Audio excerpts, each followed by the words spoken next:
वैष्णव जन तो तेन कहिए जे, पीड़ पराई जाने रे,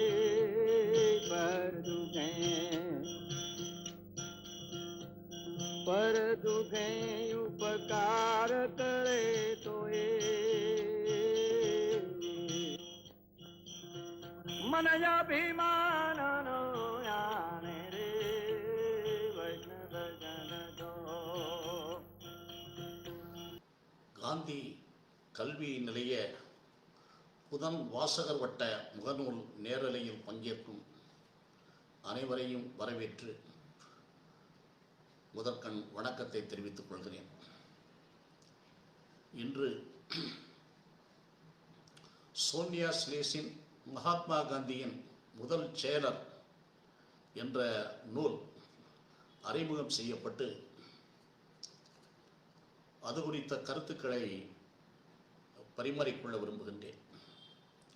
இந்த நூலை பொறுத்தவரை 86 பக்கங்கள் உள்ளடங்கிய ஒரு சிறு நூலாகும். இந்த நூல் இந்த வெளிவந்து ஒரு சில வாரங்களே ஆகின்றன. கோவிட்-19 காரணமாக நூலை முறையாக வெளியிடுவதில் சிக்கல் ஏற்பட்டுவிட்டது.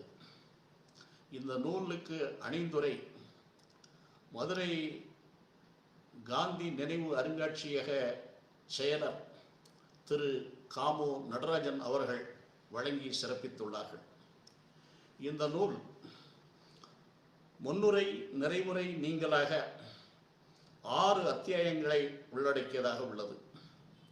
முதல் அத்தியாயமாக காந்தியடிகளினுடைய தென்னாப்பிரிக்காவில் காந்தி என்பது முதலாவது அத்தியாயம். இரண்டாவதாக சோனியா செல்சின், மூன்றாவதாக சத்தியாகிரக போராட்டத்தில், நான்காவதாக பிரபுதாஸ் காந்தியின் பார்வையில், ஐந்தாவதாக மகாத்மா காந்தி இந்தியாவுக்கு திரும்பிய பின்னர், இறுதியாக இறுதி வாழ்க்கை. இந்த 6 அத்தியாயங்களோடு இந்த நூல் எவ்வாறு எழுதுவதற்கு துணையாக இருந்த நூல்களை பற்றி துணைமை நூல்களாக ஒரு பட்டியல் இறுதியில் வழங்கப்பட்டுள்ளது. இந்த நூல் ஆக்கம் பெறுவதற்கு 3 காரணங்கள் ஆசிரியருக்கு துணை நின்றன. முதலாவதாக, மகாத்மா காந்தியடிகள் தன்னுடைய சத்திய சோதனையில் எழுதுகின்ற போது இந்த சோனியா ஸ்லேஷன் என்ற பெண்ணோடு எனக்கு ஏற்பட்ட பழக்கம் புனிதமானதொரு நினைவு என்றும், அவரை பற்றி முடிவில்லாமல் எழுதி கொண்டே செல்லலாம் என்றும் அவர் சத்திய சோதனையில் குறிப்பிட்டது அவருடைய முக்கியத்துவத்தை வெளிப்படுத்துவதாக இருந்தது. இரண்டாவதாக, 1912 ஆண்டு மகாத்மா காந்தியடிகளினுடைய அரசியல் ஆசான் கோபாலகிருஷ்ண கோகலே அக்டோபர் நவம்பர் மாதங்களில் தென்னாப்பிரிக்காவிற்கு பயணம் மேற்கொண்ட வேளையில் அவர் பீனிக்ஸ் டால்ஸ்டாய் பண்ணைகளில் தங்குவதற்கு நேரிட்டது. அப்போது காந்தியடிகளினுடைய சக ஊழியர்களை பற்றியெல்லாம் அவர் நன்கு கவனித்துக் கொண்டிருந்தார். மகாத்மா காந்தி சொல்வது போன்று மனிதர்களினுடைய இயல்பை நன்கு அறிவதில் கோபாலகிருஷ்ண கோகலேயை யாரும் மிஞ்ச முடியாது. அந்த வகையில் கோபாலகிருஷ்ண கோகலே காந்தியடிகளினுடைய சக ஊழியர்களை பற்றி அவர் கவனித்துக் கொண்டிருந்தார். இறுதியில் ஒரு கப்பல் பயணத்தில் இருவரும் செல்கின்ற போது மகாத்மா காந்தியடிகளுடன் அவர் பேசுகின்ற போது தங்களினுடைய இந்திய மற்றும் ஆப்பிரிக்க சக ஊழியர்களிலேயே முதன்மையானவராக நான் கருதுவது சோனியா ஸ்லேஷனை தான். அவர் அறிவு, நம்பிக்கை, அஞ்சாமை ஆகியவற்றின் மொத்த உருவாக திகழ்ந்து தங்களுடைய இயக்கத்திற்கு தன்னலம் கருதாத பணியை ஆற்றிக் கொண்டிருக்கின்றார் என்று அவர் கூறியதாக காந்தியடிகள் அவர்கள் தன்னுடைய சத்தியசோதனையில் எழுதியுள்ளார். இந்த இரண்டு கருத்துக்களோடு மூன்றாவதாக மகாத்மா காந்தியினுடைய உறவினர் ஜகன்லால் காந்தி காசிபென் ஆகியோரினுடைய மகன் பிரபுதாஸ் காந்தி பீனிக்ஸ் பண்ணையிலேயே வளர்ந்தவர். அவர் சோனியா செல்சினோடு தொடர்பு கொள்வதற்கான வாய்ப்பு அவருக்கு ஏற்பட்டது. சத்தியாகிரக போராட்டம் நடைபெற்றுக் கொண்டிருந்த காலகட்டத்தில் தலைவர்கள் அனைவருமே சிறையில் இருந்தபோது சோனியா ஸ்லேசின் அடிக்கடி இந்த பீனிக்ஸ் பண்ணைக்கு வருவது வழக்கம். அந்த மாணவர்களுக்கு கல்வி ஊட்டுவது, அந்த மாணவர்களோடு உரையாடுவது என்றெல்லாம் அவர் மாணவர்களோடு தொடர்பு கொண்டிருந்தார். அந்த வகையில் சோனியா ஸ்லேசினை பற்றி அறிந்த பிரபுதாஸ் காந்தி மகாத்மா காந்தியடிகள் தென்னாப்பிரிக்க சத்தியாகிரகம் என்ற நூலில் இந்த சோனியா ஸ்லேசினை பற்றி எழுதியிருந்தால் கூட இன்னும் மேன்மையாக எழுதியிருக்கலாம் என்று அவர் கருத்து தெரிவித்துள்ளார். ஆக இந்த மூன்று கருத்தினுடைய அடிப்படையில் இந்த ஆசிரியருடைய தேடல் அமைந்தது. இந்த தேடலுக்கு ஒரு வாய்ப்பாக collected works of Mahatma Gandhi என்ற தொகுப்பிலும் மகாத்மா காந்தியடிகளினுடைய மை எக்ஸ்பெரிமெண்ட்ஸ் வித் ட்ரூத் என்ற சுயசரிதையிலும் சத்தியாகிரகா இன் சவுத் ஆப்பிரிக்கா என்ற மகாத்மா காந்தியடிகளினுடைய நூலிலும் கிடைத்த தரவுகளை எல்லாம் பயன்படுத்தி இந்த நூல் ஆசிரியரால் எழுதப்பட்டுள்ளது. மகாத்மா காந்தியடிகளை பொறுத்தவரை அவருடைய வாழ்நாளில் 3 செயலர்களை கொண்டிருந்தார். சோனியா ஸ்லேசின் என்பவர் செயலரா என்கின்ற ஒரு கருத்து நண்பர்கள் சிலரிடம் இருந்து எனக்கு வந்தது. அவர் 1919-20ஆம் ஆண்டுகளில் சோனியா ஸ்லேசின் தென்னாப்பிரிக்காவில் இருந்து பிரான்ஸ் நாட்டில் உள்ள பாரிஸ் தலைநகரில் கல்வி பயில்வதற்கு முயற்சித்தார். அந்த முயற்சிக்கின்ற வேளையில் ஒருவேளை பாரிஸ் நகருக்கு சென்றால் அங்கு ஏதேனும் வேலை பார்ப்பதற்கு முன் அனுபவ சான்றிதழ் வேண்டும் என்கின்ற அடிப்படையில் மகாத்மா காந்தியடியிடமிருந்து ஒரு சான்றிதழை கோரி கடிதம் எழுதினார். மகாத்மா காந்தியடிகள் அவருக்கே உரிய நகைச்சுவையோடு அவருக்கு சான்றிதழ் வழங்கினார். அந்த சான்றிதழில் மகாத்மா காந்தி தன்னிடம் 7 ஆண்டுகள் சோனியா ஸ்லேசின் செயலராக இருந்து செவ்வனே பணியாற்றினார் என்று சான்றிதழ் அளித்தார். ஆக காந்தியடிகளினுடைய கூற்றின் வாயிலாகவே அவர் 7 ஆண்டுகள் மகாத்மா காந்தியினுடைய செயலராக தென்னாப்பிரிக்க சத்தியாகிரக போராட்டத்தில் அவர் தன்னை அர்ப்பணித்தார் என்கின்ற செய்தி எனக்கு அறிய கிடைத்தது. ஆக இதையெல்லாம் கூட்டி இந்த நூல் மகாத்மா காந்தியினுடைய முதல் செயலர் என்ற தலைப்போடு வெளிவந்துள்ளது. மகாத்மா காந்தியடிகளை பொறுத்தவரை 3 செயலர்கள் இருந்தார்கள் என்று கூறினேன். முதலாவதாக சோனியா ஸ்லேசின் 1906 அல்லது 7 இருந்து 1914 ஆண்டு வரை 7 ஆண்டுகளும், மகாதேவ் தேசாய் அவர்கள் 1917 ஆண்டிலிருந்து 1942 ஆண்டு வரையிலும், பியாரிலால் அவர்கள் 1942 ஆண்டிலிருந்து அண்ணல் படுகொலை செய்யப்பட்ட 1948 ஜனவரி மாதம் வரையிலும் கிட்டத்தட்ட ஒரு 5 ஆண்டு காலம் காந்தியினுடைய செயலர்களாக இருந்தார்கள். அந்த வகையில் இந்த நூலை பொறுத்தவரை முதலாவதாக இந்த நூலினுடைய தரவுகளில் அதாவது முதன்மை சான்றுகளோடு சில துணைமை சான்றுகளும் ஆசிரியருக்கு இந்த நூலை எழுதுவதற்கு துணை நின்றன. முதலாவது சொல்ல வேண்டுமேயானால் சார்ஜ் பாக்ஸ்டன் என்பவர் Sonja Schlesin Gandhi South African secretary என்கின்ற நூலை எழுதியுள்ளார். இந்த நூல்தான் ஆங்கிலத்தில் சோனியா ஸ்லேசின் குறித்த முதலாவது ஒரு வரலாற்று நூலாக அமைகின்றது. அந்த நூலும் ஆசிரியர் இந்த நூலை வரைவதற்கு பல்லாற்றாலும் துணையாக இருந்தது. இனி காந்தியடி முதலாவது அத்தியாயம் காந்தியடிகளினுடைய தென்னாப்பிரிக்க பயணம். அதாவது 1891 ஆண்டு மகாத்மா காந்தியடிகள் தன்னுடைய சட்டப்படிப்பை முடித்துவிட்டு இந்தியா திரும்பினார். 1931 ஆண்டு பாரிஸ்டர் பட்டத்தோடு திரும்பியவருக்கு இந்திய சட்டங்களை பற்றியோ நீதிமன்ற வழக்குரைத்தலில் திறமையோ அவருக்கு இல்லாத காரணத்தினால் சுமார் 2 ஆண்டு காலம் 1893 வரை, அதாவது பம்பாய், ராஜ்காட் என்று அவர் ஆங்காங்கே தன்னுடைய வாழ்க்கையில் பொருளாதாரத்தை ஸ்திரப்படுத்திக் கொள்வதற்காக முயன்றார். அந்த முயற்சி வெற்றி பெறவில்லை. அதாவது அவர் போராடி கொண்டிருந்தார். அந்த போராட்டத்தின் ஊடாக அப்துல்லா சேத் என்பவர் தன்னுடைய நிறுவனத்தில் நடைபெற்ற ஒரு வழக்கில் உதவி புரிய நிறுவன ஊழியராக அவரை அங்கே அழைத்தார். அந்த நிறுவன ஊழியராக அழைத்த அழைப்பின் பேரில் அவர் தென்னாப்பிரிக்கா சென்றார். 1893 தென்னாப்பிரிக்கா சென்ற அவர் மே மாதம் சென்றார். ஏப்ரல் மாதம் சென்றடைந்தார். ஜூன் மாதம் அவருக்கு இந்த வழக்கின் சம்பந்தமாக சில தரவுகளை சேகரிப்பதற்காக பிரிட்டோரியாவுக்கு அனுப்பி வைக்கப்பட்டார். டர்பனில் இருந்து அவர் பிரிட்டோரியா சென்றார். முதல் வகுப்பு பயணச்சீட்டு அவருக்கு வழங்கப்பட்டிருந்த காரணத்தினால் தொடர் வண்டியில் முதல் வகுப்பில் பயணம் செய்து கொண்டிருந்தார். இரவு 9 மணி, கடுமையான குளிர்காலம். அதாவது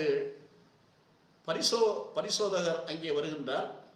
மகாத்மா காந்தியை பார்க்கின்றார். கருப்பினத்தவராக அவருக்கு காட்சி அளிக்கின்றது. அவரை பார்த்தால், தாங்கள் இந்த வண்டியில் இந்த வகுப்பில் பயணம் செய்யக்கூடாது, சரக்கு வண்டியில் பயணம் செய்யுங்கள் என்று கூறுகிறார்.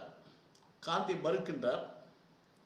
காவல்துறையிடம் நான் புகார் அளிப்பேன் என்று பரிசோதகர் கூறுகின்றார். இதில் காந்தி மறுக்கவே அவரை வலுக்கட்டாயமாக ரயிலில் இருந்து கீழே இறக்கி விடுகின்றார்கள். இதில் முக்கியமான நிகழ்வு, காந்தியடிகளின் முன் 3 ஆப்ஷன்ஸ், 3 நிலைப்பாடு எடுக்க வேண்டிய சூழல். ஒன்று, உடனடியாக இந்தியாவிற்கு திரும்பி விடுவதா, அல்லது தனக்கு அளிக்கப்பட்ட பணியை முடித்துக்கொண்டு இந்தியா திரும்புவதா, அல்லது இந்த இன பாகுபாட்டிற்கு எதிராக சவுத் ஆப்பிரிக்கா மண்ணிலேயே போராடுவதா என்கின்ற 3 கேள்வி அவர்கள் எழுகின்றது. அது காந்தியடிகள் கிட்டத்தட்ட 4 ஆண்டு காலம் இங்கிலாந்தில் கல்வி பயின்ற காலத்தில் எவ்விதமான இன வேறுபாட்டையோ நிற பாகுபாட்டையோ அவர் சந்தித்ததில்லை. ஆனால் தென்னாப்பிரிக்கா சென்றடைந்த உடனேயே 1 மாதத்திற்குள்ளாகவே நிறவெறியும் இனப்பாகுபாடும் கோர தாண்டவம் ஆடியதை அவர் நேரடியாக பார்த்தார். எனவே அப்துல்லா சேத்தினுடைய பணி முடிவடைகின்ற நேரத்தில் உடனடியாக இந்தியா திரும்ப வேண்டிய கட்டாயம் அவருக்கு எழவில்லை. அவர் அங்கேயே இருந்து தென்னாப்பிரிக்க மக்களுக்காக போராட வேண்டிய ஒரு நிலை ஏற்பட்டது. அவர் விரும்பி ஏற்றுக்கொண்டார். அதாவது நெல்சன் மண்டேலா சொல்வது போல, மோகனை எங்களுக்கு தந்தீர்கள், நாங்கள் உங்களுக்கு மகாத்மாவை திருப்பி தந்தோம் என்று நெல்சன் மண்டேலா அவர்கள் கூறுவார்கள். அதே போன்று தென்னாப்பிரிக்காவிற்கு சென்ற மோகன் ஒரு மகாத்மாவாக உருவெடுப்பதற்கு, அவருடைய கொள்கைகள், அவருடைய செயல்முறைகள் எல்லாம் புதிய வடிவம் பெறுவதற்கு அது தென்னாப்பிரிக்க வாழ்க்கை அவருக்கு உதவியாக இருந்தது. 21 ஆண்டுகள், 1893 ஆண்டிலிருந்து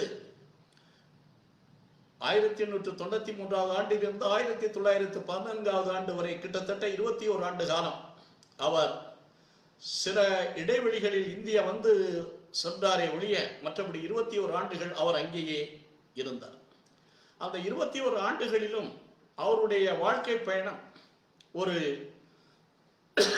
பொதுநல நோக்கை நோக்கி சென்றதாக அமைந்தது. முதலாவதாக 1894 ஆண்டிலேயே அவர் இந்திய மக்களுக்காக நேட்டால் இந்திய தேசிய காங்கிரஸ் என்கின்ற ஒரு காங்கிரஸ் அமைப்பை அமைத்தார். மகாத்மா காந்தியடிகளை சொல்கின்ற போது அவருடைய சத்தியாகிரக போராட்டமானது ஆரம்பிப்பதற்கு 21 ஆண்டுகள், அந்த 21 ஆண்டுகளில் அடிப்படை கற்றல் இல்லாத, பொருளாதார வசதியில் ஏற்றம் பெறாத சாதாரண மக்களுக்காக அவர் போராடியது, அதுவும் அகிம்சை வழியில் போராடியது உலகத்திலேயே வரலாற்று சிறப்புமிக்க நிகழ்வு என்பதை பல ஆசிரியர்கள் கோடிட்டு சென்றுள்ளார்கள். ஆக அந்த அடிப்படையில் காந்தியடிகள் இந்த சத்தியாகிரக போராட்டத்திற்கு முன்னதாகவே இந்த தென்னாப்பிரிக்க மக்களுக்காக போராட முன்வந்தார். குறிப்பாக சொல்ல வேண்டுமேயானால் அந்த குடிவரவு சட்ட கட்டளை, மைக்ரேஷன்ல உள்ள பிரச்சனைகள், பதிவு சட்டம், அடுத்தபடியாக சொல்ல வேண்டுமேயானால் ஆசிரியர்களுக்கான லாகா செய்த கொடுமை. அதாவது மகாத்மா காந்தியடிகள் டிரான்ஸ்வால் நீதிமன்றத்தில், உயர் நீதிமன்றத்தில் அட்டர்னி ஜெனரலாக பதிவு செய்வதற்கு காரணமே சத்திய சோதனையில் குறிப்பிட்டவாறு அந்த ஆசிய லாகாவின் போக்கு இந்தியர்களை மிகவும் கொடுமைப்படுத்துவதாக இருந்த காரணத்தினால் அந்த ஆசிய லாகாவின் டார்ச்சர், அதிலிருந்து இந்தியர்களை காப்பாற்றுவதற்காக அவர் அட்டர்னி ஜெனரலாக பதிவு செய்தார். அதாவது பதிவு செய்தவுடன் அவர் அங்கே அலுவலகம் திறப்பதற்காக தேடினார். 1903 ஆண்டு ஒரு முக்கியமான நீதிமன்றத்தினுடைய அருகாமையிலேயே, அதாவது ஒரு ரிஸ்விக் என்பவருடைய துணையோடு ஒரு அலுவலகத்தை திறந்தார். அலுவலகத்தை திறந்தவுடன் 4 எழுத்தர்களை கொண்டு அவருடைய அலுவலகம் நடைபெற்றது. இதில் வேடிக்கை என்னவென்றால் அந்த 4 பேருக்கும் ஆங்கிலம் தெரியாது, 4 பேருக்கும் தட்டச்சு தெரியாது. இந்த தட்டச்சு செய்ய வேண்டுமேனால் மகாத்மா காந்தியே செய்து கொண்டிருந்தார். அவருடைய வேலைப்பளு அதிகமாக இருந்தது. இந்த வேலைப்பளுவின் இடையே தட்டச்சு செய்து தன்னுடைய பணியை ஆற்றுவதற்கான கால அவகாசம் அவரிடம் இல்லை. எனவே தட்டச்சரை தேடினார்.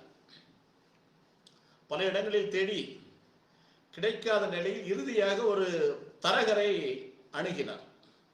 தரகரிடம் சொல்லி வைத்தார், ஏதேனும் தட்டச்சு செய்வதற்கு ஐரோப்பிய ஆணோ பெண்ணோ கிடைத்தால் தன்னிடம் தகவல் சொல்லுமாறு கூறினார். அந்த அடிப்படையில் ஒரு தரகர் காந்தியிடம் ஒரு தகவலை கொடுத்தார். ஸ்காட்லாந்தில் இருந்து டிக் என்ற ஒரு பெண் இங்கே தற்போதுதான் வந்திருக்கிறார். அவருக்கு உடனடியாக பணம் தேவைப்படுகிறது. எனவே உங்களுடைய பணிக்கு அவர் பொருத்தமாக இருப்பார் என்கின்ற ஒரு செய்தியை காந்தியிடம் சொல்கின்றார். அந்த தரகர் மூலமாக அந்த டிக் அம்மையாரை காந்தி அழைக்கின்றார். டிக் வந்ததும் டிக்கினுடைய பேச்சு, டிக்கினுடைய ஆர்வம் எல்லாம் மகாத்மா காந்தியை ஈர்த்து விட்டது. தன்னுடைய பணிக்கு யாராவது உதவி செய்ய மாட்டார்களா என்று ஏங்கிக் கொண்டிருந்த ஒரு நிலையில் ஒரு ஆங்கில பெண் தட்டச்சு மற்றும் சுருக்கெழுத்தர் தன்னுடைய பணிக்கு உதவியாக கிடைத்தது அவருக்கு மிகவும் ஆர்வமாக, மிகவும் மகிழ்ச்சியாக இருந்தது. உடனடியாக நீங்கள் எவ்வளவு ஊதியம் எதிர்பார்க்கிறீர்கள் என்று கேட்கின்றார். பேசிக்கொண்டிருக்கின்ற போது நீங்கள் எவ்வளவு ஊதியம் எதிர்பார்க்கிறீர்கள்? அதற்கு அந்த டிக் என்ற நங்கை கூறுகின்ற போது 7.5 பவுன் கேட்டால் உங்களுக்கு அது அதிகமானதாக இருக்குமோ என்று நாகரிகமாக பதிலளித்தார். மகாத்மா காந்திக்கு பிடித்து விட்டது. நான் 7.5 பவுன் தருவதில் ஆட்சேபனை இல்லை, தாங்கள் அதற்கான பணியை எனக்கு தந்தால் நான் தாராளமாக தர விரும்புகின்றேன் என்று கூறினார். உடனடியாக அந்த டிக் என்பவர் சம்மதித்து விடுகின்றார். சம்மதித்து விடுகின்ற போது நீங்கள் என்று இந்த பணியில் சேருகிறீர்கள் என்று கேட்கின்றார். நீங்கள் கூறினால் இப்போதே சேர்ந்து விடுகின்றேன். மகாத்மா காந்திக்கு மகிழ்ச்சி அதிகமாகிவிட்டது. இப்போதே சேர்ந்து விடுங்கள் என்று அவர் தன்னுடைய பணியை அவரிடம் விவரித்து பணியை ஆரம்பித்து விட்டார். ஆக டிக்கினுடைய பணி மகாத்மா காந்தியடிகளுக்கு பெரிதும் துணையாக இருந்தது. அவரை மகளை போல அவர் பாவித்தார். அவருடைய சுக துக்கங்கள் கூட மகாத்மா காந்தியிடம் அவர் பரிமாறிக்கொள்ளும் அளவிற்கு இருந்தது. டிக்கினுடைய பணி அதிகமாக அவருக்கு ஊதியத்தை உயர்த்தி 17 பவுனுக்கு மேலாக அவர் அளித்தார். இறுதியாக அவர் டிக்கிற்கு திருமணம் நடைபெறுவதாக இருந்தது. காந்தியடிகள் மகிழ்ச்சியோடு அவரை கன்னியாதானம் செய்து வைக்கின்ற பொறுப்பையும் ஏற்றுக்கொண்டார். டிக் மேக்டொனால்டு என்பவரை திருமணம் செய்து தன்னுடைய பணியிலிருந்து விலகியும் அவர் சென்று விட்டார். இந்த நேரத்தில் மகாத்மா காந்திக்கு மீண்டும் ஒரு வெற்றிடம் ஏற்பட்டது. இந்த பணியை யார் செய்வது என்று மீண்டும் தேடினார். மீண்டும் தேடிக்கொண்டிருந்த வேளையில்தான் மகாத்மா காந்தியினுடைய நண்பரான ஹெர்மான் காலன்பாக் ஒரு சோனியா ஸ்லேசின் என்கின்ற ஒரு சிறுவயது பெண்ணை, 16-17 வயது பெண்ணை அவர் கூட்டி வருகின்றார். அந்த பெண்ணை பொறுத்தவரை 1888 ஆண்டு மகாத்மா காந்தியடிகள் பாரிஸ் படிப்பிற்காக இங்கிலாந்து சென்ற ஆண்டில் பிறந்தவர். மாஸ்கோவில் பிறந்தவர். யூதர் இனத்தை சார்ந்தவர். பால்டிக் கடலோரத்தில் உள்ள மேற்கு லிதுவேனியா பிளாங்கில் இருந்து மாஸ்கோவில் குடியேறியவர்கள். ஸ்லேசின் பிறப்பிற்கு முன்னதாகவே அவர்கள் மாஸ்கோவில் குடியேறிவிட்டார்கள். அதாவது ஹெர்மான் காலன்பாக்கும் லிதுவேனிய யூதர் இனத்தவர். எனவே இந்த சோனியா ஸ்லேசினுடைய பிறப்பிற்கு பிறகு 1888 முதல் 1917 ஆண்டு வரையிலான 20 ஆண்டு காலத்தில் நடைபெற்றது என்னவென்றால், ரஷ்யாவில் இருந்து ஏராளமான யூதர்கள் விரட்டி அடிக்கப்பட்டார்கள். இந்த காலகட்டத்தில் கிட்டத்தட்ட 2 மில்லியன் யூதர்கள் மாஸ்கோவில் இருந்து ரஷ்யாவில் இருந்து வெளியேறினார்கள். அந்த அடிப்படையில் சோனியா ஸ்லேசினுடைய குடும்பமும் 1892 ஆண்டு, அதாவது மாஸ்கோவில் இருந்து தென்னாப்பிரிக்கா நன்னம்பிக்கை முனை, கேப் ஆஃப் குட் ஹோப் அப்படின்னு சொல்லுவோம், அந்த நன்னம்பிக்கை முனையில் குடியேறினார்கள். கிட்டத்தட்ட 40,000 பேர், 40,000 யூத இனத்தவர்கள் ரஷ்யாவில் இருந்து இந்த காலகட்டத்தில் தென்னாப்பிரிக்காவில் குடியேறி இருந்தார்கள். அங்கே குடியேறிய பிறகு இந்த சோனியா ஸ்லேசினுடைய தந்தை, அதாவது இசிடோர் ஸ்லேசின் என்பவர் இந்த தீக்கோழி இறகு விற்பனை செய்து வந்தார், ஏற்றுமதி விற்பனை. அந்த தீக்கோழி ஏற்றுமதி விற்பனை அந்த காலகட்டத்தில் தென்னாப்பிரிக்காவில் முக்கிய ஏற்றுமதி தொழிலாக இருந்து வந்தது. ஆக 1892-93 ஆண்டுகளில் ஆப்பிரிக்கா வந்தவர் 1903 ஆண்டு நன்னம்பிக்கை முனை பல்கலைக்கழகத்தில் மெட்ரிக் தேர்வில் வெற்றி பெற்றார். சோனியா ஸ்லேசி வெற்றி பெற்றதும் சுருக்கெழுத்து, தட்டச்சு ஆகியவற்றில் மிக பயிற்சி மேற்கொண்டு சிறந்த தட்டச்சராகவும் சிறந்த சுருக்கெழுத்தராகவும் பரிணமித்தார். அதாவது ஹாலன்பார்க் வந்தவுடன் ஒரு விஷயத்தை காந்தியிடம் தெரியப்படுத்தினார். இந்த பெண் மிகவும் அறிவார்ந்தவர், திறமையானவர், ஆனால் குறும்பு மிக்கவர். இவரது குறும்பை உங்களால் சகித்துக் கொள்ள முடியுமே, ஆனால் இவரை உங்களது வேலைக்கு வைத்துக் கொள்ளுங்கள் என்று கூறினார். காலன்பாக் நண்பர் என்ற முறையில் காந்தியிடம், இவரது குறும்பை உங்களால் சமாளிக்க முடியுமே, ஆனால் இவரை நீங்கள் வைத்துக் கொள்ளலாம். கிட்டத்தட்ட அவர் காந்தியிடத்து பணியில் சேர்கின்ற போது அவருடைய வயது காந்தி சொல்லியவாறு 16 அல்லது 17 வயது இருக்கலாம்.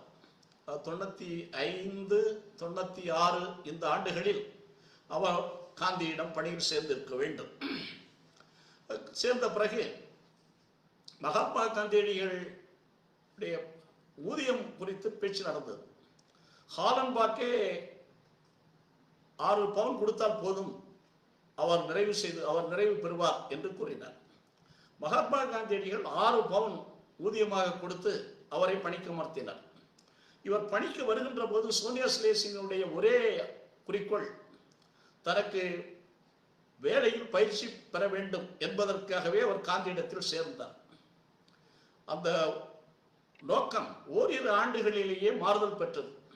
அதாவது பயிற்சி பெறுவதற்காக வந்தவர் மகாத்மா காந்தியடிகளினுடைய கோட்பாடுகளால் ஈர்க்கப்பட்டு அவருடைய லட்சியத்தை, காந்தியினுடைய லட்சியத்தை தன்னுடைய லட்சியமாக்கி கொண்டு ஒரு பொதுநல வாழ்வில் இந்தியர்களுக்காக தன்னுடைய வாழ்க்கையை அர்ப்பணிக்க ஆரம்பித்தார். மகாத்மா காந்தியடிகளை பொறுத்தவரை காலை 7:30 மணிக்கு வீட்டிலிருந்து கிளம்புவார் அலுவலகத்தில். சைக்கிளில் செல்லுவார், சில நேரங்களில் நடந்தே செல்வார். 7:30 மணிக்கு செல்பவர் 9 மணிக்கு அலுவலகம் சென்று சேருவார். தன்னுடைய அட்டார்னி ஜெனரல் அலுவலகத்தில் சென்று சேர்ந்ததும் 10:30 மணி வரையிலும் ஸ்லேஷிடம் அன்றைய பணிகள் குறித்த கடிதங்கள் எழுதுவது, நீதிமன்றத்திற்கு வேண்டிய ஆவணங்களை தயார் செய்வது என்று பணி கொடுத்து கொண்டிருப்பார். 10:30 மணி வரைக்கும் அந்த பணி நடைபெறும். அதாவது காந்தியடிகள் என்ன சொல்கின்றாரோ அதை எவ்விதமான தவறுமின்றி தெளிவாக அந்த பணியை அவர் செய்தார். வயது குறைவாக இருந்தாலும் கூட மகாத்மா காந்தியடிகள் எதிர்பார்த்ததை காட்டிலும் அதிகமாக மகாத்மா காந்தியடிகளுடைய முழு நிறைவை பெறுகின்ற விதத்தில் அவர் பணியாற்றினார். அவருடைய காந்தியினுடைய கையெழுத்தை பொறுத்தவரை சற்று படிப்பதற்கு கடினமாக இருக்கு. மேனுஸ்கிரிப்ட் அவருடைய கையெழுத்து, அந்த கையெழுத்தையும் படித்து எவ்விதமான தவறுகளும் இன்றி அவர் தன்னுடைய பணியை ஆற்றினார். அவர் காந்தியடிகள் ஓரிரு ஆண்டுகளிலேயே இவர் சோனியா ஸ்லேஷியம் தட்டச்சு செய்து கொடுக்கின்ற கடிதத்தை படித்து பார்க்காமலேயே கையெழுத்திடும் ஒரு நம்பிக்கை அவரிடம் ஏற்பட்டது. சோனியா ஸ்லேஷியனுடைய பணியினுடைய பெர்ஃபெக்ஷன் மகாத்மா காந்தியடிகளை நன்கு ஈர்த்த காரணத்தினால் அவர் படித்து பார்க்காமலேயே கையெழுத்திடுகின்ற அளவிற்கு அவர் மீது அவர் நம்பிக்கை கொண்டிருந்தார். ஆக இந்த பணி நடைபெற்றுக் கொண்டிருந்த காலகட்டத்தில் தான் மகாத்மா காந்தியடிகள் பொதுநல வாழ்க்கையில் இறங்கினார். அதிகமாக தன்னுடைய வழக்குரைஞர் பணியை காட்டிலும் அல்லது பணிக்கு ஈடாக பொதுநல பணி, புலம்பெயர்ந்த இந்தியர்களினுடைய நலத்திற்காக பணியாற்ற தொடங்கினர். இதில் ஏராளமான பத்தான்கள், பட்டேல்கள், பிற இந்திய மக்கள் எல்லாம் அவரை வந்து சந்தித்துக் கொண்டிருப்பார்கள். அவர்களோடு எல்லாம் இவர் சோனியா ஸ்லேஷியன் பொறுமையாகவும் தெளிவாகவும் பேசி அவர்களுடைய ஆர்வத்தை எல்லாம் ஈர்த்தார். 1906 ஆண்டு மகாத்மா காந்தியடிகள் இங்கிலாந்து சென்றார். சென்றதற்கான காரணம் தென்னாப்பிரிக்காவில் உள்ள இந்திய மக்களினுடைய நலனுக்காக ஆங்கில அரசியல்வாதிகளை, அதாவது அவர்களுடைய ஆதரவை பெறுவதற்காக அவர் அங்கே சென்றார். 1906, 1909 ஆகிய 2 ஆண்டுகள். இந்த 2 ஆண்டுகளில் இங்கிலாந்தில் நடைபெற்ற நிகழ்வு, முக்கியமான நிகழ்வு, மகளிர், அதாவது பெண்களுக்கான வாக்குரிமை பெறுவதற்கான தெருமுனை கூட்டங்கள், அணிவகுப்புகள், ஊர்வலங்கள் என்று நடைபெற்றுக் கொண்டிருந்தன. மகாத்மா காந்தியடிகள் அடிப்படையிலேயே பெண்கள் நலத்தில், பெண்கள் உரிமையில் நாட்டமுடையவர்.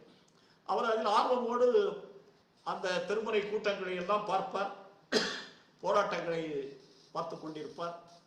சில நேரங்களில் கூட்டத்தில் கலந்து கொள்வார். அந்த கூட்டத்தில் அந்த பெண்களினுடைய அந்த துணிச்சல் அவரை மிகவும் ஈர்த்தது.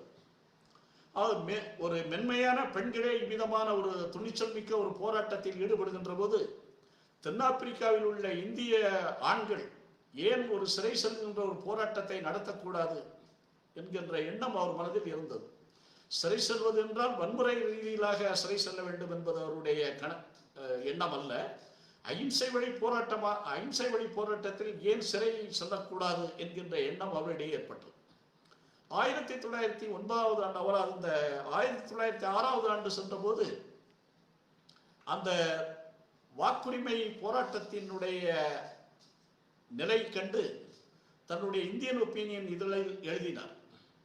அதாவது இந்த துணிச்சல் மிக்க பெண்களினுடைய போராட்டம் குறித்து சிலர் நகைக்கின்றனர், ஆனால் இந்த பெண்கள் பேசுவதை காட்டிலும் செயலில் அதிக துணிச்சல் மிக்கவர்களாக, ஆர்வமுடையவர்களாக இருக்கின்றார்கள். இவர்களினுடைய போராட்டம் ஒரு நாள் வெற்றி பெறும். அந்த வெற்றி பெறுகின்ற போது இவர்களை பார்த்து சிரித்தவர்கள் எல்லாம் அவர்களை பார்த்து ஆச்சரியப்படுவார்கள் என்று ஒரு கருத்தை எழுதினார் இந்தியன் ஒப்பீனியன் இதழில்.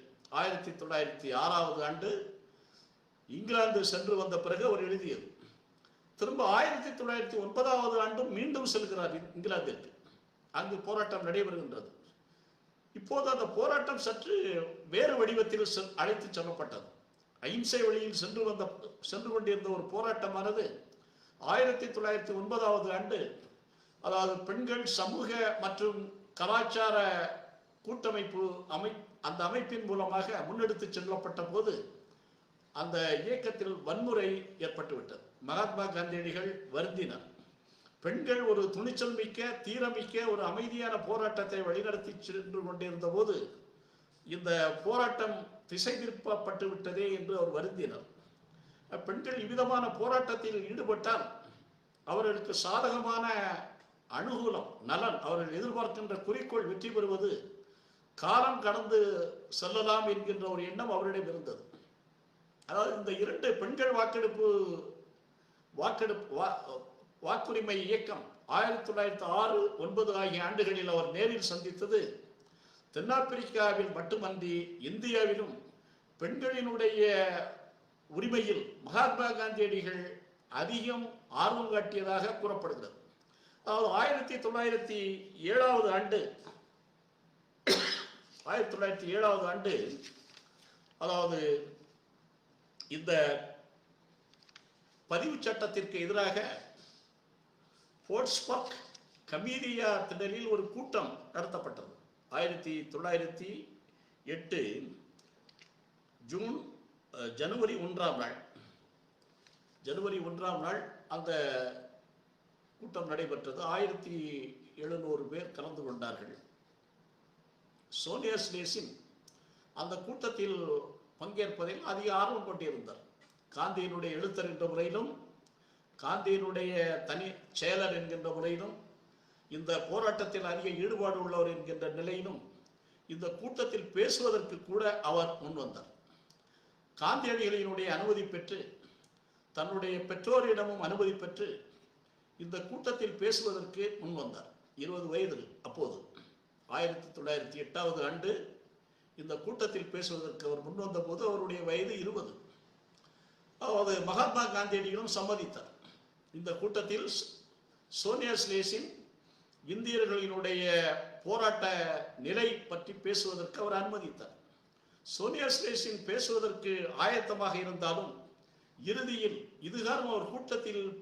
இதுகாரும் எந்த கூட்டத்திலும் அவர் பேசவில்லை. ஆதலால் கூச்ச சுபாவத்தில் கூச்சம் ஏற்பட்டு தான் பேசுவதில் இருந்து விலகிக் கொண்டார்.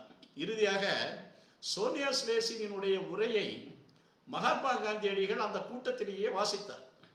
சோனியா ஸ்லேசின் இந்த தன்னுடைய உரையில் கூறுகின்ற போது, அதாவது அவரும் இந்த பெண்கள் வாக்குரிமை போராட்டத்தை பற்றி கோடிட்டு காட்டினார்.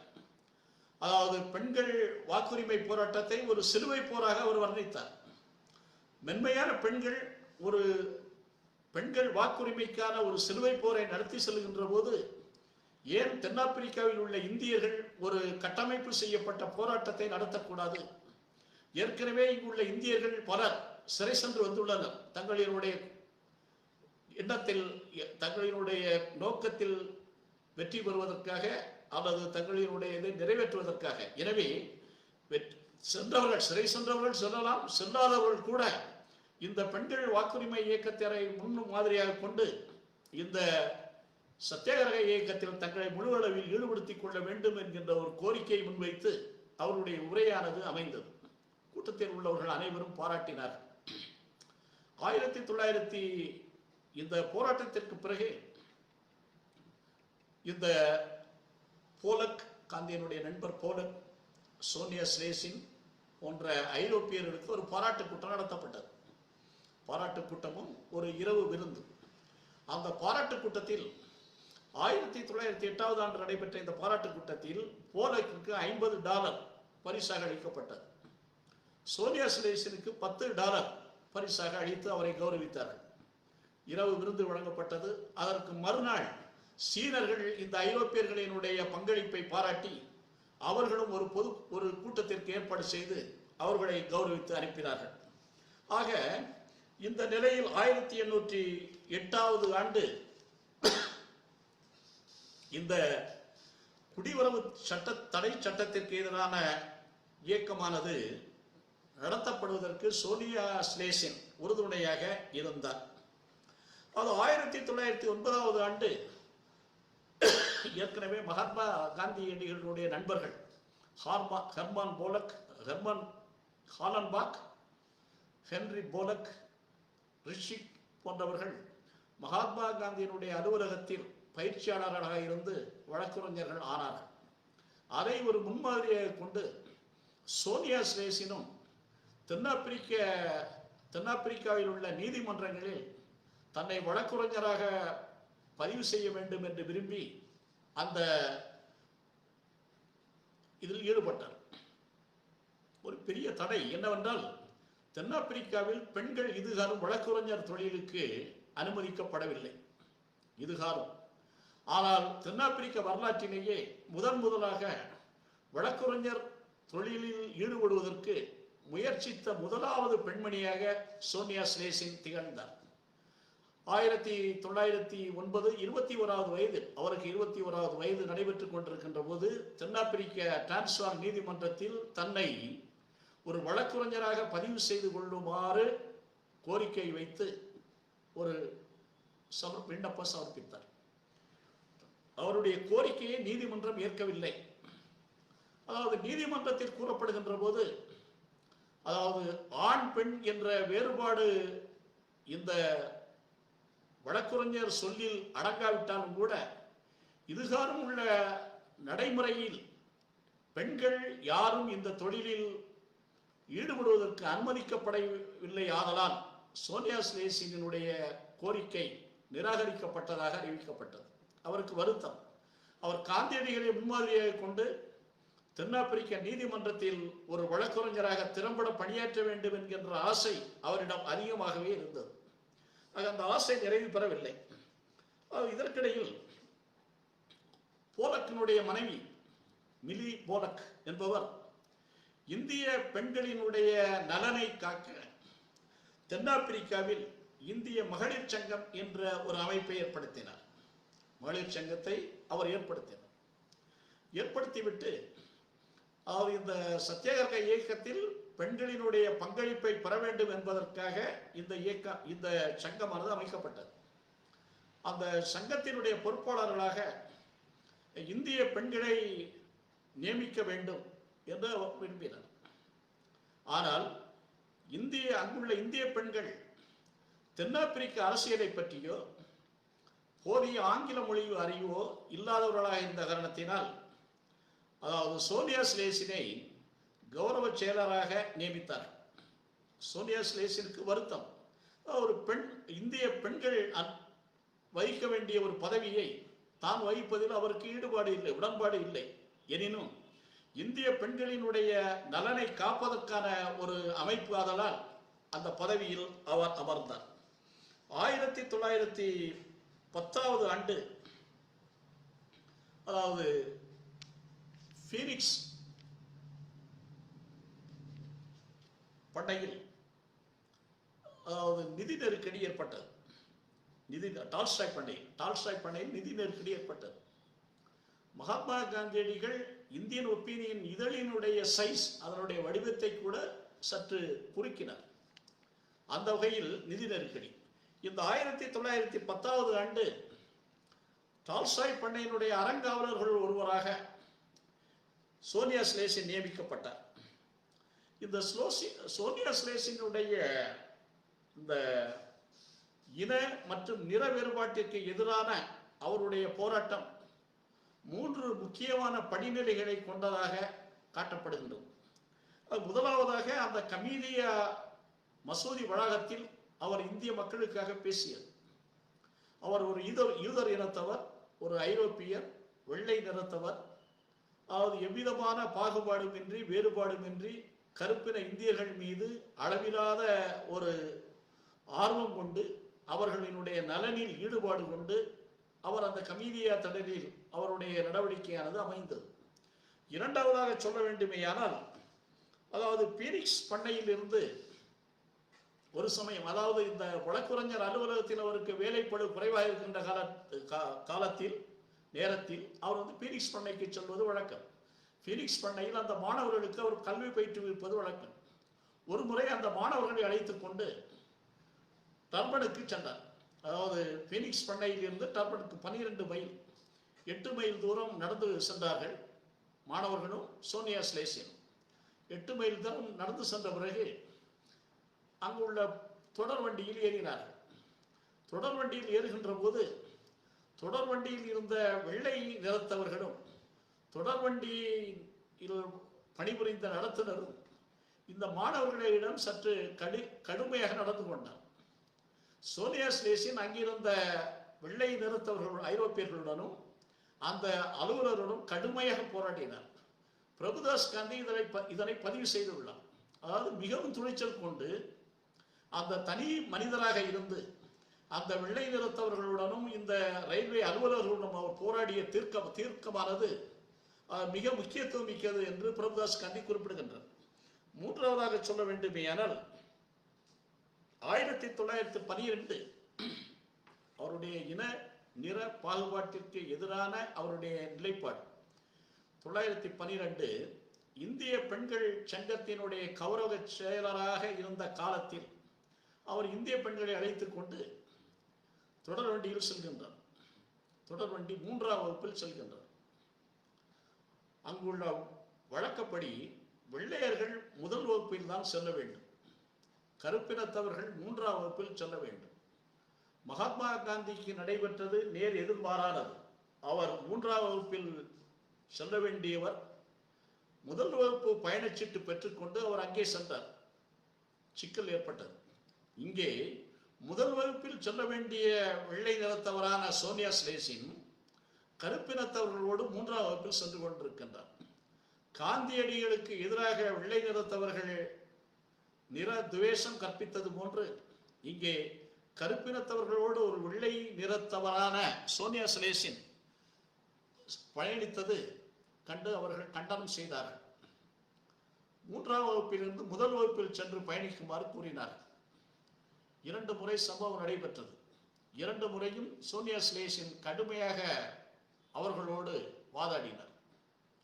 காந்தியடிகளுக்கு இந்த சம்பவம் கேள்விப்பட்டு இந்த வெள்ளை நிற அரசியலால் ஏதேனும் சோனியா ஸ்லேசிற்கு பிரச்சனையை உண்டு பண்ணலாம் என்று கூட அவர் எதிர்பார்த்தார்.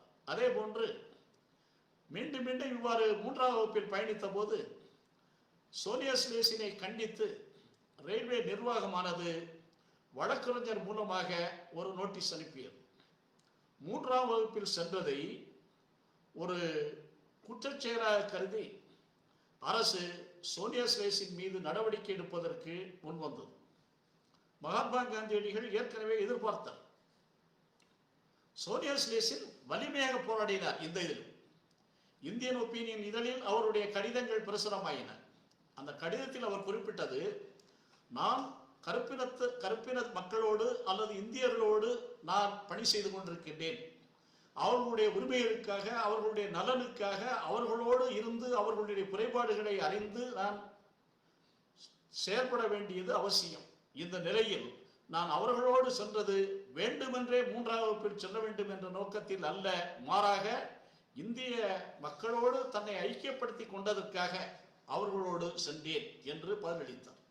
இந்த பதில் அளித்து எழுதப்பட்ட கடிதமானது இந்தியன் ஒப்பீனியனில் மகாத்மா காந்தியால் வெளியிடப்பட்டு மகாத்மா காந்தியும் அதற்கு ஆதரவு அளித்து எழுதினார் இந்தியன் ஒப்பீனியன்.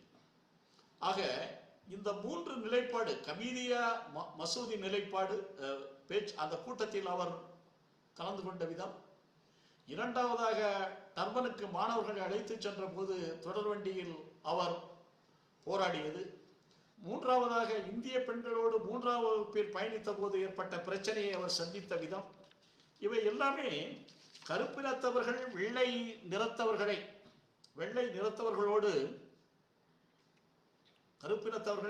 நிறத்தவர்களோடு ஐக்கியப்படுத்துவதற்கான ஒரு முறையாக அவர் பயன்படுத்தி கொண்டார்.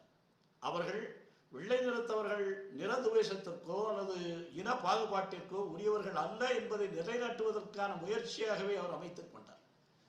வெள்ளை நிறமும் கருப்பினமும் ஒன்றே என்கின்ற ஒரு உயரிய நோக்கத்தோடு அவர் முன்னெடுத்து சென்ற நடவடிக்கை தான் ரயிலில், அதாவது தொடர்வண்டியில் 3ஆம் வகுப்பில் அவர் பயணித்தது. இதுகாலம் இவ்விதமான ஒரு சம்பவம் நடைபெறவில்லை தென்னாப்பிரிக்க வரலாற்றில். முதலாக ஒரு இளவயது பெண் ஆளும் அரசாங்கத்தினுடைய நிறவெறிக்கு எதிராக தன்னுடைய போக்கை நிலைநாட்டினார் என்பது குறிப்பிடத்தக்கது.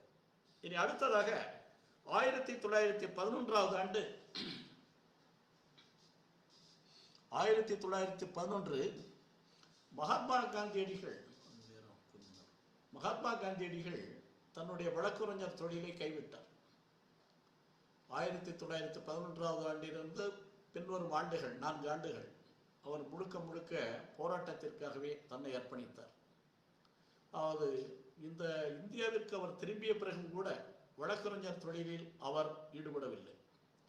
அவர் பாரிஸ்டர் பட்டம் பெற்று தென்னாப்பிரிக்காவின் வழக்கறிஞர் தொழில் செய்தாலும் கூட மக்களினுடைய உரிமை போராட்டத்திற்கு, சத்தியாகிரக போராட்டத்திற்கு தன்னை முழுமையாக அர்ப்பணிக்க வேண்டும் என்பதற்காக 1911ஆவது ஆண்டோடு முடித்துக் கொள்கின்றார்.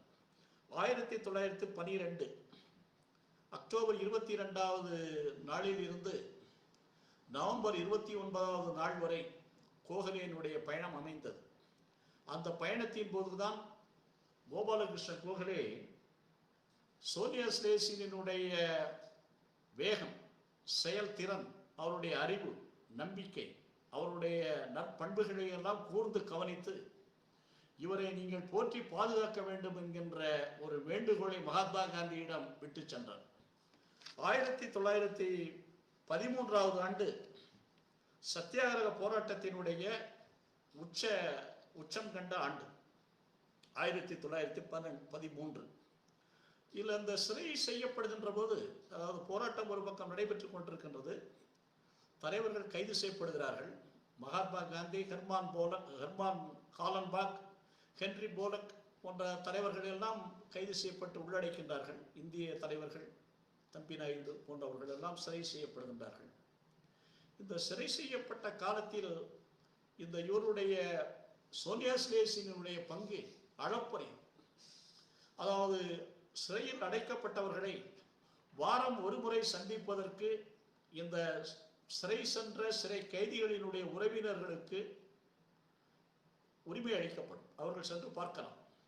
சென்று பார்க்க வசதி இல்லாதவர்களுக்காக சோனியா ஸ்லேசின் தன்னுடைய சைக்கிளை மிதிவண்டியை எடுத்துக்கொண்டு ஒவ்வொரு சிறையாக சென்று இந்திய சிறை கைதி இந்தியர்களை சந்தித்து அவர்களுக்கு வேண்டிய உணவுப் பொருட்களை அளித்து அவர்களிடமிருந்து செய்தியை பெற்றுக் கொண்டு வந்து அவர்களுடைய உறவினர்களிடம் சொல்லுவார். இந்த காந்தியடிகள் சிறைப்பட்ட காலத்தில் இந்த சத்தியாகிரக போராட்டத்தின் போது இந்த நிதி கணக்கு இவற்றை எல்லாம் கவனித்தது சோனியா ஸ்லேசின் தான். அதாவது வழக்கறிஞர் அலுவலகத்தில் ஹெர்மான் போலக், இந்த ஹென்றி போலக் மகாத்மா காந்தியடிகளினுடைய வழக்கறிஞர் பதிவு கட்டணத்தை செலுத்துவதாக இருக்கட்டும், அல்லது அலுவலகத்தில் பணிபுரிந்தவர்களுக்கு ஊதியம் வழங்குவதாக இருக்கட்டும், அல்லது ஏனைய பணிகள் யாவற்றையுமே சோனியா ஸ்லேசினிடம் நம்பி ஒப்படைத்து விட்டுத்தான் காந்தி சென்றார். இவன் இந்தியன் ஒப்பீனியன் இதழில் ஜோசப் டோக் என்பவர் தற்காலிகமான ஆசிரியராக பணியாற்றினார். காந்தி சிறை சென்ற காலத்தில் இந்தியன் ஒப்பீனியன் இதழினுடைய ஆசிரியராக பணியாற்றினார். அப்போது கூட சோனியா ஸ்லேசினுடைய ஒத்துழைப்போடு தான் அவர் அந்த பணியை செய்தார். அவரே மகிழ்வோடு கூறுகின்றார், சோனியா ஸ்லேசின் இல்லை என்றால் என்னுடைய இந்தியன் ஒப்பீனியன் எடிட்டர் ஆசிரியர் பணி எளிமையாக நடைபெற்றிருக்காது. ஏனெனில் நான் எழுதியவைகளையெல்லாம் சோனியா ஸ்லேசிடம் கொடுத்து அவர் ஒருமுறை படித்து ஓகே சொன்ன பிறகுதான் அதை இந்தியன் ஒப்பீனியன் இதழில் ஏற்றுவேன் என்று கூறுகின்ற அளவிற்கு சோனியா ஸ்லேசினுடைய திறன் இந்தியன் ஒப்பீனியன் இதழுக்கும் பயன்படுத்தப்பட்டது. அதாவது மகாத்மா காந்தியடிகளினுடைய சத்தியாகிரக போராட்டத்தில், அதாவது கடையனுக்கும் கடைத்தேற்றம் எளிமையை நோக்கி கொண்டு சென்றது காந்தியை. அவர் எளிமையாக, வலிந்தேற்ற எளிமையாக இருந்தார். தென்னாப்பிரிக்காவில் அவர் சந்தித்தது வலிந்தேற்ற எளிமையை கடைபிடித்தது, பிரம்மச்சரியத்தை கடைபிடித்தது, சத்தியாகிரக இயக்கத்தை கண்டறிந்து அதை வழிநடத்தியது. அதாவது பீனிக்ஸ் பண்ணை, இந்தியன் ஒப்பீனியன் இதழ், டால்ஸ்டாய் பண்ணை என்று அவருடைய சேவையின் வடிவங்கள் பல்வேறு நிலையில் விரிந்து சென்றன. ஆக அந்த அடிப்படையில், அதாவது இந்து சுவராஜ் என்கின்ற ஒரு நூல் எழுதப்பட்டது காந்தியால். நூலில் அவர் இயந்திரத்தை சற்று உதாசீனம் செய்திருந்தார். எல்லாவற்றிலும் இந்திரமயமாதல் ஆபத்தாக அமையும் என்று அவர் கருதினார். அந்த அடிப்படையில் தட்டச்சு செய்து ஒரு கடிதத்தை இவருக்கு அனுப்பியிருந்தார் சோனியா ஸ்லேசனுக்கு. இந்து ஸ்வராஜ் என்ற நூலை சோனியா ஸ்லேசன் படித்து விட்டார். அந்த அவர் அந்த தட்டச்சு செய்து அனுப்பப்பட்ட கடிதத்தை படிக்கின்ற போது காந்தியடிகளினுடைய இந்து ஸ்வராஜ் புத்தகத்தை படித்து முடித்திருந்த காலம். காந்தியடிகளை கிண்டல் செய்தார். தாங்கள் எழுதியதற்கு எதிராக ஒரு எந்திரத்தை பயன்படுத்தி எனக்கு ஒரு கடிதத்தை எழுதியிருந்தீர்கள், மிக்க வியப்பாக இருந்தது என்று கூட அவர் கிண்டல் செய்து அந்த கடிதத்தை எழுதியிருந்தார். அதாவது சியர் தீர்ப்பு 1913ஆவது ஆண்டு வெளிவந்தது. இந்திய மகளிர் சங்கத்தினுடைய கௌரவ செயலராக இருந்து அவர் கடிதம் எழுதினார் இந்திய தென்னாப்பிரிக்க உள்துறை செயலருக்கு. ஆக அந்த போராட்டம், அதாவது இந்தியாவில் உள்ளதை பேச வேண்டிய காரணத்தினால் அதோடு சிறு தகவலோடு முடித்துக் கொள்கின்றேன். அந்த தென்னாப்பிரிக்க அனுபவத்தை, அந்த சத்தியாகிரக போராட்டம் நடைபெற்றுக் கொண்டிருக்கின்ற போது சார்லஸ் டவுனில் பல நாட்கள் தங்கி சிறை சென்றவர்களை வழி அனுப்பி வைத்து, சிறை சென்றவர்களுக்கு வேண்டிய உதவிகளையும் அளித்து, காந்தியடிகளினுடைய வார்த்தையில் சொல்ல வேண்டுமேனால் இந்த சத்தியாகிரக போராட்டத்தின் வெற்றிக்கு சோனியா ஸ்லேசினும் திருமதி வோல்க் என்பவர்களுடைய பணி அளப்பரியது. அவர்கள் இல்லை என்றால் இந்த சத்தியாகிரக போராட்டம் வெற்றி பெற்றிருக்காது என்று கூறுகின்ற அளவிற்கு இருவருடைய பணி அமைந்தது. 1914ஆவது ஆண்டு காந்தி தென்னாப்பிரிக்க சுற்றுப்பயணத்தை முடித்துக்கொண்டு இந்தியா திரும்பிய போது சோனியா ஸ்லேசினை நடைபெறுகின்ற போராட்டங்களிலெல்லாம் பாராட்டு கூட்டங்களிலெல்லாம் அவரை வாழ்த்தி நன்றி கூறி விட்டு சென்றார். இந்தியாவிற்கு வந்த பின்னர் மகாத்மா காந்தியடிகள் இந்தியா வரும்போது அவரை அழைத்தார், இந்தியாவில் வந்து பணி செய்வார். ஆனால் அவர் ஏற்கவில்லை. 1915ஆவது ஆண்டிலிருந்து, அதாவது காந்தியடிகள் இந்த கோச்சராப் ஆசிரமத்தை அமைத்த போது ஒரு சில சம்பவங்களை மட்டும் கூறுகிறேன். நேரத்தினுடைய அருமை கருதி 8 நிமிடங்கள் இருக்கின்றன. அதாவது 1915ஆவது ஆண்டு காந்தியடிகள் ஆசிரம விதிகளை அமைத்திருந்தது அறிந்தார். 11 விரதங்கள் கடுமையாக விமர்சித்தார் சோனியா ஸ்லேசி.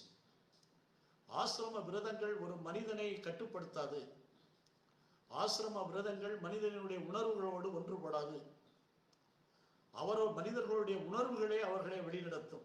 எனவே விரதங்கள் என்ற முறையில் மனிதர்களை கட்டுப்படுத்துவதை ஏற்றுக்கொள்ள முடியாது என்கின்ற ஒரு நிலைப்பாட்டை முன்வைத்தார். இரண்டாவதாக முக்கியமானது, சபர்மதி ஆசிரமம் சத்தியாகிரக ஆசிரமத்தை பொறுத்தவரை, அதாவது மேலாளர் என்கின்ற ஒரு பதவி இருந்தது. மகாத்மா காந்தி மேலாளராக இருந்தார். சோனியா ஸ்லேசின் மேலாளராக இருப்பதை கடுமையாக கண்டித்தார். இது சேவையை மையமாக கொண்டது ஆசிரமம். எனவே மேலாளர் என்பதற்கு பதிலாக சேவையாளர் என்றுதான் மகாத்மா காந்தி ஒருவரை நியமனம் செய்திருக்க வேண்டும். இந்த மேலாளர் என்பது ஏற்றுக்கொள்ளக்கூடியதாக இல்லை. உங்களுடைய ஆசிரம விதிகள், உங்களுடைய ஆசிரமத்தினுடைய நோக்கம், இவற்றை மனதில் கொண்டு பார்க்க வேண்டுமேயானால் இது முறையற்றது என்று கூட அவர் சொன்னார். 1919ஆவது ஆண்டு இவர் படிப்பதற்காக, சோனியா ஸ்லேசின் படிப்பதற்காக மகாத்மா காந்தியிடம் ஒரு 40 அமெரிக்க டாலர் கடன் உதவியை பெற்றார். 1920ஆவது ஆண்டு ஜோகன்னஸ்பர்க்கில் தன்னுடைய ஆசிரியர் தேர்வை முடித்துக் கொண்டு ஜோகன்னஸ்பர்க் அருகே உள்ள கிரஸ்டாப் உயர்நிலைப் பள்ளியில் பணிபுரிந்தார். 1921 முதல் ஏராளமான கடிதங்கள் எழுதி கொண்டிருந்தார் காந்திக்கு. ஆனால் 1921 முதல் 24ஆவது ஆண்டு வரை காந்திக்கு அவர் கடிதம் எதுவும் எழுதவில்லை.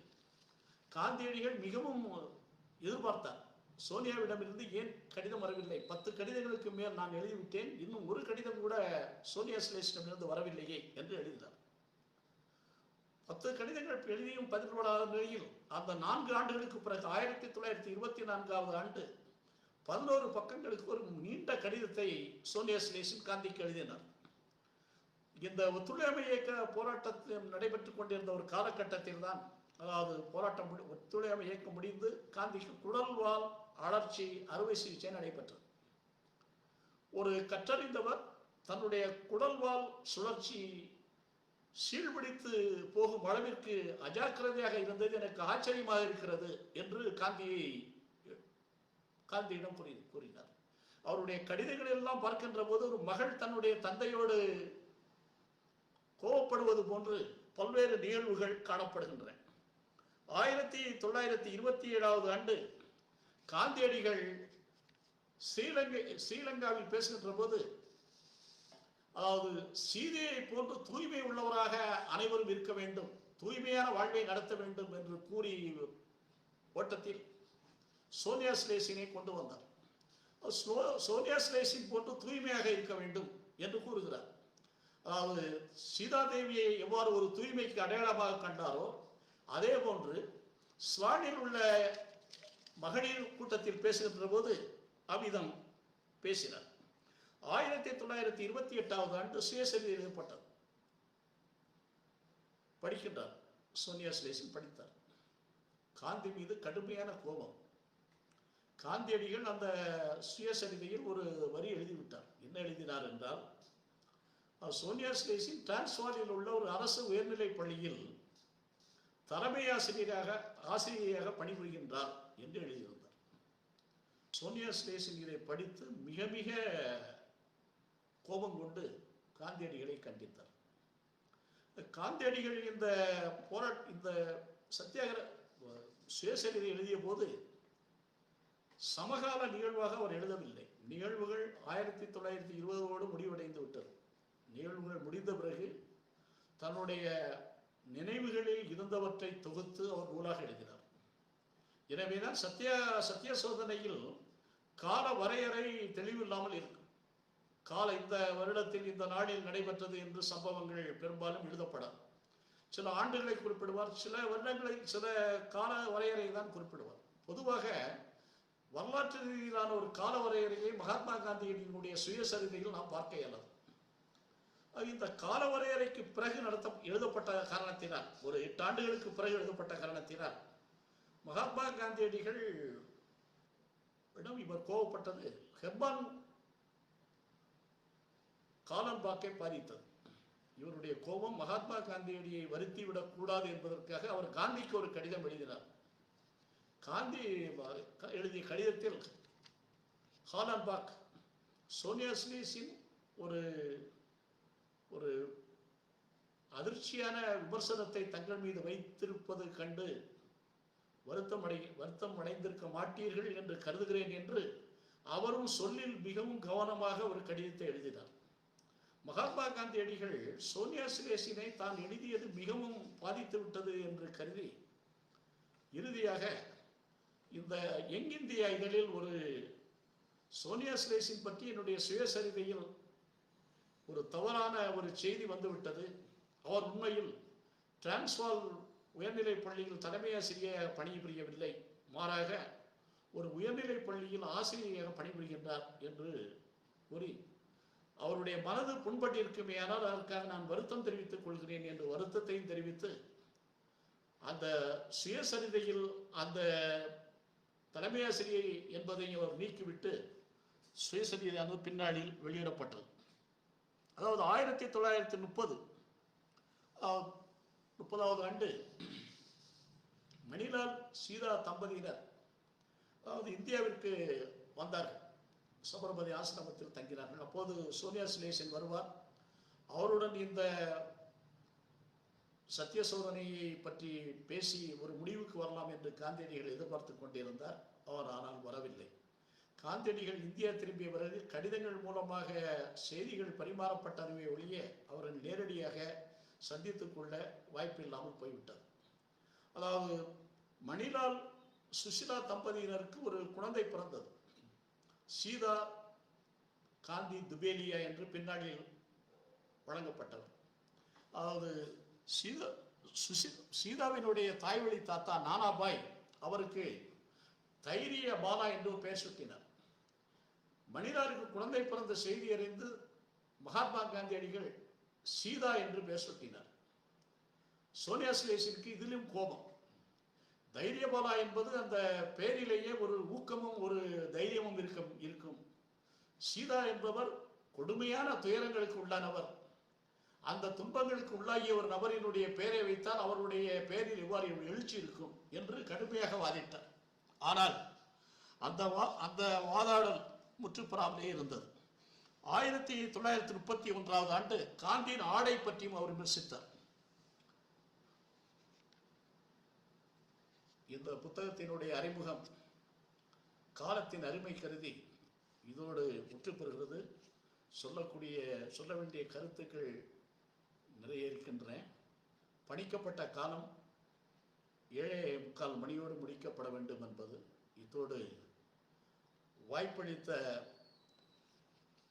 தேசிய காந்தி நினைவு அருங்காட்சியகத்தினுடைய இயக்குனர் முனைவர் அண்ணாமலை அவர்களுக்கும் இந்த நிகழ்ச்சிக்கு ஏற்பாடு செய்வதில் மிக உறுதுணையாக இருந்த சரவணன் அவர்களுக்கும் எனது மனமார்ந்த நன்றியை தெரிவித்துக் கொண்டு, இந்த முகநூல் உரையில் கலந்து கொண்டு பங்கேற்ற அனைவர்களுக்கும் நன்றி தெரிவித்து வாய்ப்புக்கு நன்றி பாராட்டி அமைகின்றேன். நன்றி, வணக்கம்.